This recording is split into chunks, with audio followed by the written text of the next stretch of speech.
2024 का चुनाव जितना दिलचस्प रहा, जिस तरह की लड़ाई देखने को मिली, बयानबाजी देखने को मिली, मुद्दे जिस पुरजोर तरीके से दोनों तरफ से उठाए गए, उतना ही दिलचस्प नतीजा रहा। क्योंकि नतीजों में एक तरीके से सभी खुश दिखाई दिए, विपक्ष भी खुश दिखाई दिया एक हद तक, और एनडीए ने क्योंकि सरकार बना ली तो एनडीए भी खुश दिखाई दिया। लेकिन सरकार बनने के बाद भी ये दिलचस्प पहलू अब भी जारी हैं और कई ऐसी चीज़ें हो रही हैं जो पिछले 10 साल में आपने नहीं देखी होंगी। जैसे, और बल्कि इससे भी पहले अगर इतिहास की बात करें तो स्पीकर का चुनाव, बहुत लंबे समय बाद स्पीकर का चुनाव होने जा रहा है।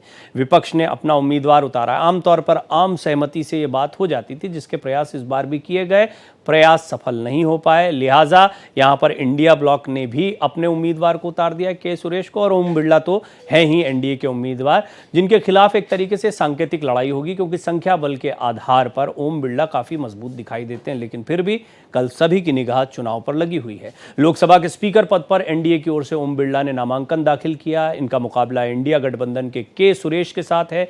ओम बिरला पिछली लोकसभा में भी स्पीकर रहे हैं और एक बार फिर उन्हीं पर भरोसा जताया गया है। हालांकि भारत एक्सप्रेस ने आपको कई दिन पहले ही ये बात बता दी थी कि इस दौड़ में सबसे आगे दिखाई दे रहे हैं ओम बिरला। एक बात जिसका इंतजार किया जा रहा था कि क्या विपक्ष अपने उम्मीदवार को उतारेगा। एक तरफ संविधान की कॉपी लिए राहुल गांधी शपथ लेते दिखाई दिए, विपक्ष के तीखे तेवर देखने को मिले, तो दूसरी तरफ सत्ता पक्ष की तरफ से कहा गया कि विपक्ष की कंस्ट्रक्टिव भूमिका हो सकती है, हम सबको साथ में लेकर चलना चाहते हैं। यहाँ राजनाथ सिंह ने मल्लिकार्जुन खड़गे से 3 बार फोन पर बातचीत की, जिसके बारे में उन्होंने खुद पत्रकारों को जानकारी दी, लेकिन बात नहीं बन पाई और के सुरेश को उम्मीदवार बनाया गया।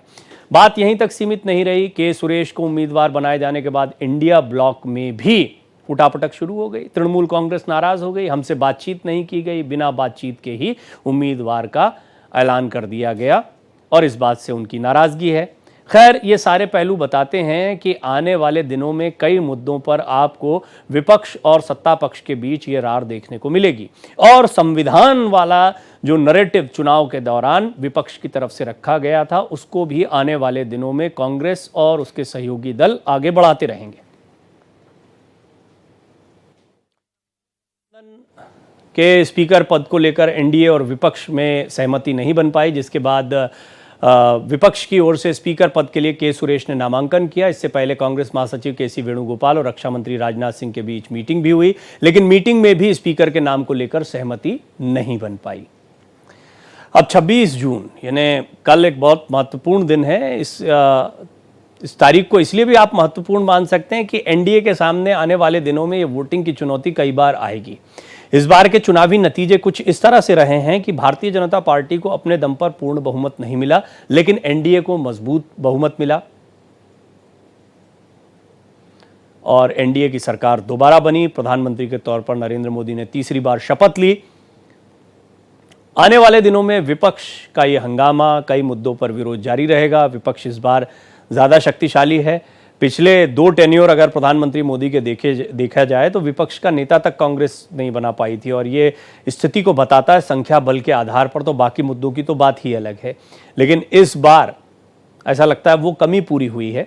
कई राजनीतिक विश्लेषकों का मानना है कि मजबूत विपक्ष स्वस्थ प्रजातंत्र की एक निशानी होता है और इस लिहाज से भी इस मुद्दे को देखा जा रहा है। हालांकि सत्ता पक्ष की बात की जाए तो मजबूत मेजॉरिटी के साथ एनडीए है, घटक दल बिल्कुल साथ में खड़े हुए हैं पुरजोर तरीके से। तो जहां तक फ्लोर टेस्ट का सवाल है या ओम बिरला के चुनाव का सवाल है, तो ये माना जा रहा है कि एक सांकेतिक लड़ाई होगी। अभी तक एनडीए के तमाम दल बिल्कुल साथ में मजबूती के साथ खड़े दिखाई दे रहे हैं। फिर भी एक महत्वपूर्ण बात यह है कि जब भी फ्लोर टेस्ट की बात होती है तो सियासी गणित हमेशा महत्वपूर्ण हो जाता है। यहाँ पर संख्या बल को देखा जाता है, क्योंकि अब आपको मैं संख्या बल या लोकसभा का सियासी गणित दिखाता हूँ। हालांकि आप जानते हैं, लगातार आपके सामने रख रहे हैं हम। आप देखिए, बीजेपी के पास में 240 सीटें हैं, एनडीए के पास में 293 सीटें हैं, जो बहुमत के आंकड़े से बहुत ज्यादा सीटें हैं। अगर हम इंडिया अलायंस की बात करें तो इनके पास भी 233 सीटें हैं, लेकिन अकेले बीजेपी के पास पूरे इंडिया अलायंस से ज्यादा सीटें हैं।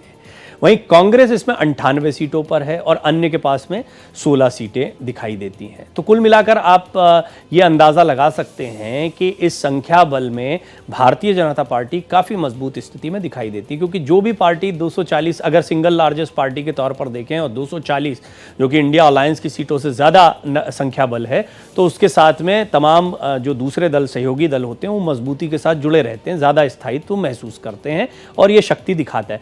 लेकिन फिर भी इस बार विपक्ष की अगर बात करें तो विपक्ष की ताकत कम से कम उतनी बुरी तो नहीं है जैसी पिछले 2 टेन्योर में रही थी। लोकसभा स्पीकर पर बात कैसे बिगड़ी है इसको भी थोड़ा सा समझ लेते हैं।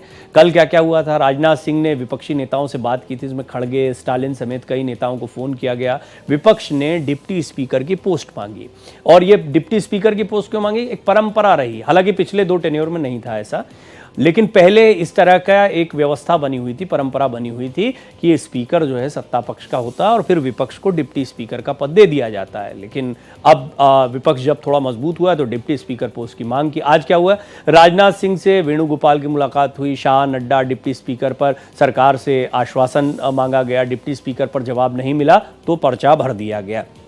इस पर पीयूष गोयल का एक महत्वपूर्ण बयान भी आया है। उन्होंने ये कहा कि ये किस तरह की बार्गेनिंग है या किस तरह की राजनीति है, इस तरह की राजनीति को हम बढ़ावा नहीं दे सकते कि अभी स्पीकर का चयन हुआ नहीं है और डिप्टी स्पीकर पर बात की जा रही है। अब इसमें इंडिया ब्लॉक की कमजोरी और कमियां भी सामने आई। टीएमसी का के जो के सुरेश हैं उनको समर्थन से इनकार कर दिया है टीएमसी ने, ममता बनर्जी है।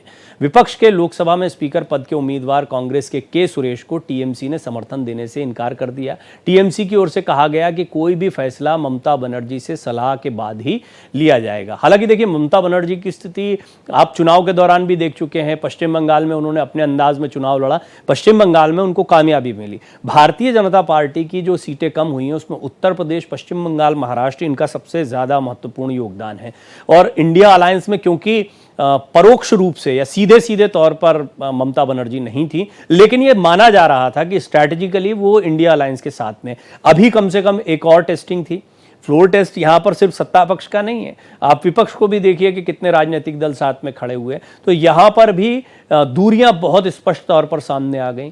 टीएमसी का कहना है कि हमसे पूछा ही नहीं गया जब उम्मीदवार को तय करना, अगर पूछा जाता तो क्या सिर्फ पूछने भर से के सुरेश के नाम पर या कांग्रेस के किसी भी अन्य चेहरे पर ये सहमति जता देते, ये भी मुश्किल होता, फिर वहां अपनी दावेदारी रखी जाती। तो ये खींचतान चलती रहती है और यही वजह है कि विपक्ष बेशक संख्या बल में मजबूत दिखाई देता, लेकिन विपक्ष की अपनी आपसी खींचतान भी है और इस चुनाव में वो भी देखने को मिलती है। यहां भी विपक्ष एक साथ खड़ा दिखाई नहीं पड़ता है। बहरहाल, लोकसभा स्पीकर चुनाव पर रक्षा मंत्री राजनाथ सिंह ने कहा कि कल से अब तक खड़गे जी से 3 बार बात हुई है, आम सहमति बनाने के लिए बातचीत हुई है। रक्षा मंत्री राजनाथ सिंह पत्रकारों से लगातार बातचीत करते हुए दिखाई दिए और उनसे जब पत्रकारों ने सवाल पूछा कि विपक्ष की ये मांगे हैं, तो उन्होंने कहा हम 3 बार बात कर चुके हैं, मैं उनका सम्मान करता हूं, एक बड़े सीनियर लीडर हैं खड़गे जी, लेकिन उनसे 3 बार बात हुई। हाँ, किस तरह की बातचीत हुई है ये स्पष्ट नहीं हुआ, लेकिन अलग अलग बयानों को देखें, जो दोनों ही पार्टी के बड़े नेताओं के बयान आ रहे हैं उससे बहुत स्पष्ट हो जाता है। यहाँ कहा गया डिप्टी स्पीकर पद दिया जाना चाहिए था, यहाँ पर कहा गया कि डिप्टी स्पीकर पद पर क्यों बात कर रहे हैं, अभी पहले एक आम सहमति बना लेते हैं, स्पीकर का पद, ये स्पीकर के उम्मीदवार हैं, इनके खिलाफ। जब डिप्टी स्पीकर पर कोई सीधा सीधा आश्वासन नहीं मिला तो फिर इसके बाद में के सुरेश को विपक्ष की तरफ से उम्मीदवार बनाकर उतार दिया गया। क्या कहा राजनाथ सिंह जी ने, जरा सुनते हैं। कॉल बैक नहीं किया गया आपके द्वारा। राहुल गांधी जी ने कहा कि खड़गे जी ने ऐसे जहाँ तक खड़गे जी का प्रश्न है, एक सीनियर लीडर हैं, मैं उनका सम्मान करता हूँ। कल से लेकर आज तक उनसे 3 बार हमारी बात पहली बार। तो ये सिंपल सी बात है कि 3 बार बात हो चुकी है, लेकिन बातचीत की डिटेल नहीं पता। अब जितने बयान आए उसके आधार पर अंदाजा लगाया जा सकता है कि बातचीत में यही कहा गया कि डिप्टी स्पीकर का पद विपक्ष को दीजिए। ओम बिरला का अब स्पीकर एक बार फिर बनना तय माना जा रहा है। ओम बिरला पर बड़ा भरोसा कर, प्रधानमंत्री मोदी के बड़े करीबी भी हैं और ओम बिरला पहले भी स्पीकर रह चुके हैं, तो बड़ा गहरा अनुभव है, इसीलिए उनको एक बार फिर उम्मीदवार के तौर पर रखा गया है। और क्योंकि इस बार सहयोगी दलों को भी साथ में लेकर चलना था, इसलिए विचार विमर्श में थोड़ा समय लगा होगा। ओम बिरला जी का राजनीतिक सफर भी आपके सामने रख देते हैं। 2003 में कोटा दक्षिण से वो विधायक बने और लगातार 3 बार फिर विधायक बनते चले गए 2003 के बाद से। 2014 में पहली बार वो सांसद बने थे। तो 2014 से एक तरह से उनकी ये जो सांसद वाली भूमिका या संसद में उनका पदार्पण हुआ। 2019 में दोबारा कोटा सीट से वो सांसद बने, 2019 में ही लोकसभा स्पीकर बने और 2024 में भी कोटा सीट से वो चुनकर आए हैं और एक बार फिर वो उम्मीदवार बना दिए गए हैं एनडीए के और ये तय ही माना जा रहा है कि संख्या बल के आधार पर वो मजबूत दिखाई दे रहा है। हालांकि कल चुनाव का और इंतजार करते हैं। छात्र जीवन से ही संघ से जुड़ा हो गया था, भारतीय जनता युवा मोर्चा से लंबे वक्त तक जुड़े रहे, भारतीय जनता युवा मोर्चा के प्रदेश अध्यक्ष और राष्ट्रीय अध्यक्ष भी रह चुके हैं। तो ये बात हुई ओम बिरला जी की। अब बात करते हैं के सुरेश की। देखिए के सुरेश जिनको विपक्ष ने उम्मीदवार बनाया उनका भी बड़ा लंबा करियर रहा है। के सुरेश केरल में कांग्रेस का बड़ा चेहरा है और दलित नेता के तौर पर उनको जाना जाता है। 8वीं बार जीत हासिल करके वो लोकसभा पहुंचे हैं, यानी कि संसद का उनका अनुभव बड़ा लंबा रहा है। 8 बार जीत हासिल की। 2024 में केरल के मावेलिक्कारा सीट से सांसद हैं और सीपीआई के अरुण कुमार से मात्र 10,000 मतों से इस बार जीते। इस बार लड़ाई जरा कड़ी रही थी। के सुरेश पहली बार 1989 में लोकसभा के लिए चुने गए थे। 4 बार मावेलिक्कारा सीट से और 4 बार अदूर से जीते हैं। 2009 में मावेलिक्कारा सीट से लगातार जीत रहे हैं। मनमोहन सरकार में केंद्रीय श्रम और रोजगार राज्य मंत्री भी रहे हैं। 18वीं लोकसभा का प्रोटेम स्पीकर बनाने पर विपक्ष उनको अड़ा रहा। आपको याद होगा प्रोटेम स्पीकर जब भर्तृहरि महताब को ही बनाया गया तभी से हंगामा शुरू हो गया था, इसको भी गलत माना गया और फिर उसके बाद में डिप्टी स्पीकर की मांग, ये एक दूसरा मुद्दा था। तो के सुरेश का नाम तब भी आगे किया गया था। विपक्ष की इस मंशा पर एनडीए ने पानी फेर दिया था कि इनको प्रोटेम स्पीकर बनाया जाता। सबसे अनुभवी होने के नाते के सुरेश विपक्ष के स्पीकर पद के उम्मीदवार बनाए गए हैं या उनको इस पद के लिए चुना गया है। तो अब कल ओम बिरला वर्सेस के सुरेश का चुनाव आपको देखने को मिलेगा। फ्लोर टेस्ट है, फ्लोर की स्थिति भी मैंने आपको बता दी है। एनडीए बड़ी मजबूत स्थिति में दिखाई देता है, वहीं इंडिया ब्लॉक, इंडिया अलायंस जो कहें आप इसकी स्थिति, क्योंकि इसका स्वरूप कभी स्पष्ट नहीं हो पाता। इसमें समाजवादी पार्टी और कांग्रेस तो मजबूती से दिखते हैं, अन्य दल दिखाई देते हैं, इनमें उद्धव ठाकरे, शरद पवार भी दिखाई देते हैं और ये 3 जगह हैं जहाँ से अच्छी खासी सीटें मिली हैं। लेकिन आपने देखा आम आदमी पार्टी और इनके बीच में दूरियाँ, कांग्रेस के बीच में, जैसे ही चुनाव खत्म हो गया पहले से सबको पता था कि अब दिल्ली पर फोकस होगा। दूसरा, इसी तरह पश्चिम बंगाल में कभी बात बनती दिखाई नहीं देती है। तो इंडिया अलायंस का अगर स्वरूप की बात की जाए तो उसमें बहुत धड़े अभी देखने को मिलते हैं। अब आइए बात करते हैं पहली से 17वीं लोकसभा तक स्पीकरों का जो सफर रहा है उसके बारे में। तो सबसे पहले स्पीकर की बात करें तो गणेश वासुदेव मावलंकर पहली लोकसभा के स्पीकर थे। गणेश वासुदेव मावलंकर ये चुने गए थे। साल 1952 में आम चुनाव के बाद उन्हें निर्विरोध चुना गया था और 4 साल बाद उनके निधन के बाद अनंत शयनम स्पीकर बने थे। 1957 आम चुनाव के बाद अनंत शयनम फिर से स्पीकर बने थे। तो ये शुरुआती दौर के आपके 2 स्पीकर हो गए अगर 7वीं लोकसभा तक के हम पूरे इतिहास को देखें शुरुआत से। तो फिर इसके बाद में दूसरा आता 1962 का आम चुनाव। इसमें सरदार हुकुम सिंह साल 1962 के आम चुनाव के बाद स्पीकर बने। हुकुम सिंह 17 मार्च 1962 से 16 मार्च 1967 तक स्पीकर रहे। सदन में मर्यादा और अनुशासन के लिए वो जाने जाते हैं। ऐसे कई स्पीकर रहे जिनका बड़ा योगदान माना जाता है। नीलम संजीव रेड्डी हैं। नीलम संजीव रेड्डी 4थी लोकसभा में आए थे और नीलम संजीव रेड्डी स्पीकर बने। नीलम संजीव रेड्डी पहली बार 1967 से 1969 तक स्पीकर रहे। रेड्डी के कार्यकाल में लोकसभा में विपक्ष भी मजबूत था। 6ठी लोकसभा में भी 26 मार्च 1977 से 13 जुलाई 1977 तक वो स्पीकर रहे। इसके बाद जुलाई 1977 में वो राष्ट्रपति भी चुने गए थे, यही राष्ट्रपति बने थे बाद में। के.एस. हेगड़े की अगर बात करें तो अगला नाम के.एस. हेगड़े का आता है नीलम संजीव रेड्डी के बाद। के.एस. हेगड़े नीलम संजीव रेड्डी के राष्ट्रपति बनने के बाद स्पीकर बने। के.एस. हेगड़े सुप्रीम कोर्ट के न्यायाधीश रहे थे। 6ठी लोकसभा समय से पहले ही भंग हुई। साल 1980 में मध्यावधि चुनाव हुए थे और फिर यहाँ से एक राजनीति की दिशा जो है वो बदलती भी दिखाई देती है, क्योंकि एक समय शुरुआत तक तो आपने देखा कि जैसे पूर्ण बहुमत के साथ में सरकारें चल रही हैं, लेकिन बाद में फिर धीरे धीरे अन्य दलों का और फिर अन्य दलों का प्रादुर्भाव हुआ। शुरुआती दौर बिल्कुल अलग था, फिर देश की राजनीति बदलती चली गई और इसी के साथ में जितने स्पीकर के चुनाव हुए या अन्य चीज़ें हैं इनमें भी काफ़ी बदलाव देखने को मिला। स्पीकर चुने जाने का भी अपना एक दिलचस्प इतिहास रहा है और हमने ब्रेक से पहले जब बात की तो नीलम संजीव रेड्डी के राष्ट्रपति बनने के बाद के.एस. हेगड़े को स्पीकर बनाया गया। वो सुप्रीम कोर्ट के न्यायाधीश थे। 6ठी लोकसभा समय से पहले भंग हो गई थी और 1980 में मध्यावधि चुनाव हुए थे। लेकिन इसके बाद बलराम जाखड़, अब अगली अगर के.एस. हेगड़े की बात करें तो बलराम जाखड़ आते हैं।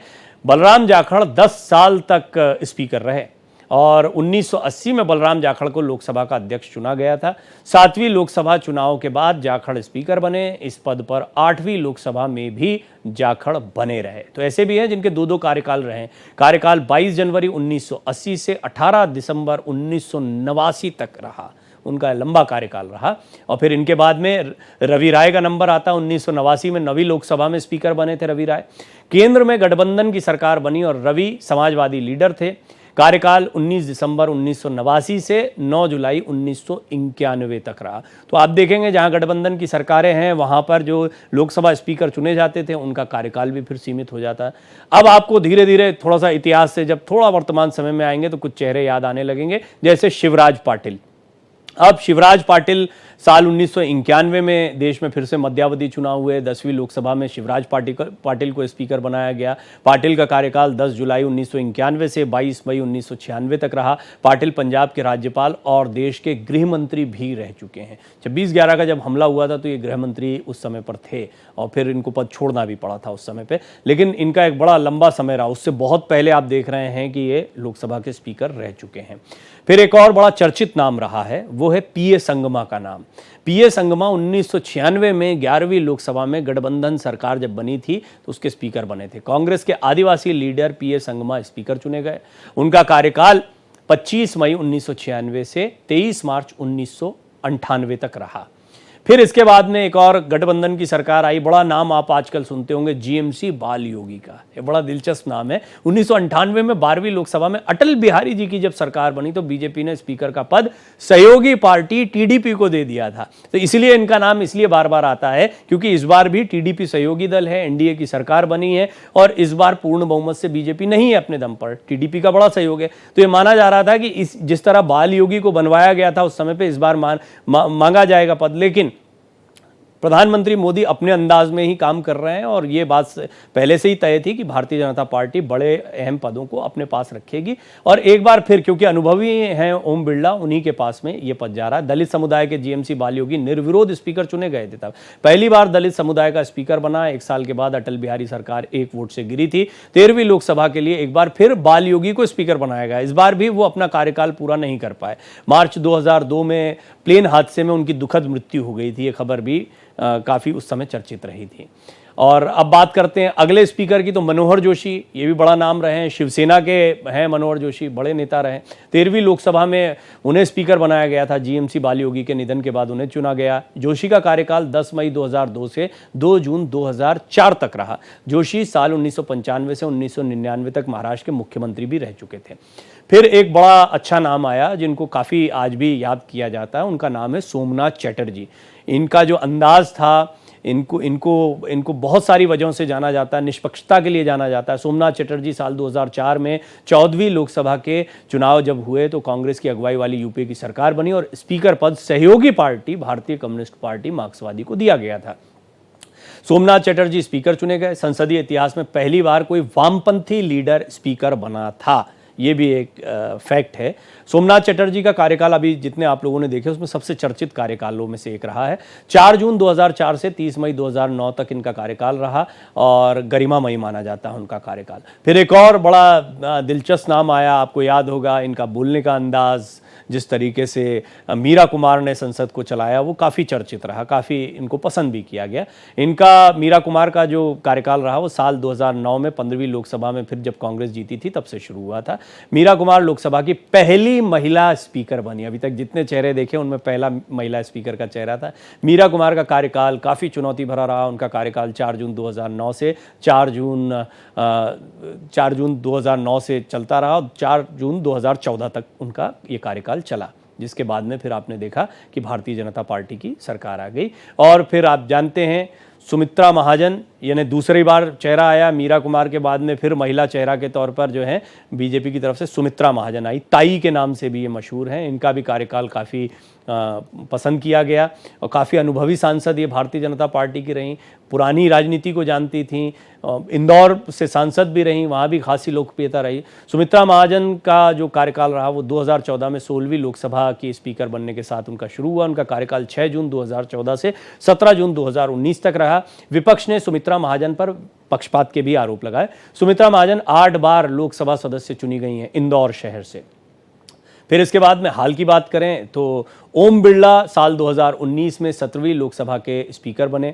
19 जून 2019 से 24 जून 2024 तक ओम बिरला का कार्यकाल रहा और मैंने इनके बारे में आपको जानकारी दी है। कोटा के रहने वाले हैं, राजस्थान यानी राजस्थान से आते हैं और सांसद हैं, विधायक भी रह चुके हैं। 18वीं लोकसभा में भी बिरला एनडीए की ओर से स्पीकर पद के उम्मीदवार हैं और ये तय माना जा रहा है कि वो ये चुनाव जीत लेंगे क्योंकि संख्या बल एनडीए के साथ में दिखाई देता है। फिर भी चुनाव का इंतजार है कल के लिए। अब आइए, ये तो इतिहास की बात हुई, अब फटाफट आपको बताते हैं सदन में स्पीकर की शक्तियाँ क्या होती हैं। स्पीकर को सदन के कामकाज, नियमों की जानकारी, ज़रूरी देश के संविधान और कानूनों के बारे में जानकारी ज़रूरी होती है। सदन के कामकाज को सुचारू रूप से चलाने के लिए वो जिम्मेदार होते हैं। लोकसभा स्पीकर संसदीय बैठकों का एजेंडा भी तय करते हैं। सदन में विवाद होने पर स्पीकर नियमानुसार कार्यवाही करते हैं। सदन में सत्ता और विपक्ष दोनों पक्षों के सदस्य होते हैं। स्पीकर से अपेक्षा की जाती है कि तटस्थ रहकर कामकाज चलाएं। लोकसभा स्पीकर किसी मुद्दे पर अपनी राय घोषित नहीं करते हैं। वो किसी प्रस्ताव पर मतदान में भाग नहीं लेते हैं। पक्ष और विपक्ष में बराबर वोट पर निर्णायक मत डाल सकते हैं। लोकसभा अध्यक्ष विभिन्न समितियों का गठन करते हैं। कोई सदस्य सदन में दुर्व्यापार करते हैं तो उसे निलंबित कर सकते हैं। तो ये कुछ जिम्मेदारियां भी होती हैं, कुछ कर्तव्य भी होते हैं जो लोकसभा स्पीकर के होते हैं, जो आपके सामने रखा है। अब स्पीकर चुनाव की अहमियत को भी फटाफट, जब 1952 में स्पीकर का चुनाव हुआ था तो जीवी मावलंकर वर्सेस शंकर शांताराम मोरे। आपको ये भी बता दें कि दो ऐसे मौके आए हैं जिसमें एक 1952 का मौका है, नेहरू ने प्रस्ताव रखा था मावलंकर साहब का और शंकर शांताराम मोरे का AK गोपालन ने रखा था। इनको 55 ही वोट मिले थे। लेकिन देखिए, ये भी एक सांकेतिक लड़ाई थी। कल की जो लड़ाई होगी उसको भी ऐसा सांकेतिक लड़ाई माना जा रहा है। स्पीकर का क्योंकि एक संवैधानिक पद होता है तो आमतौर पर यह माना जाता है कि बिना किसी लड़ाई के ये चुनाव हो जाए, क्योंकि ये अपेक्षा की जाती है स्पीकर से कि निष्पक्षता वहां पर होगी। और एक और चुनाव हुआ 1976 का, जहां बलीराम भगत जीते थे जगन्नाथ राव से, और यहां पर बलीराम भगत जो हैं वो कांग्रेस के कैंडिडेट थे। बिल्कुल उलट स्थिति थी जो आज स्थिति आप देख रहे हैं। हालांकि आज विपक्ष इतना भी कमजोर नहीं है जितना उस समय पर जनता मोर्चा रहा था। जगन्नाथ राव को 58 ही वोट मिले थे और 344 वोट जो है बलीराम भगत को मिले थे और बलीराम भगत जी। तो ये दो मौके आए हैं चुनाव, ये तीसरा मौका है, इसीलिए इसको ऐतिहासिक कहा जा रहा है। 1976 के बाद से लेकर अभी तक आपने देखा निर्विरोधी है, लेकिन कल आपको के सुरेश और ओम बिरला इनका चुनाव देखने को मिलेगा। और इसकी वजह यह है कि डिप्टी स्पीकर का पद विपक्ष मांग रहा था, इस पर कोई बात या आम सहमति नहीं बन पाई। सत्ता पक्ष का कहना है कि भाई स्पीकर चुनने के पहले डिप्टी स्पीकर पर बार्गेन, ये किस तरह की राजनीति है, ऐसी राजनीति को प्रमोट नहीं किया जाता। दोनों के अपने अपने पहलू हैं, लेकिन कल होगा एक दिलचस्प दिन, कल होगा स्पीकर का चुनाव।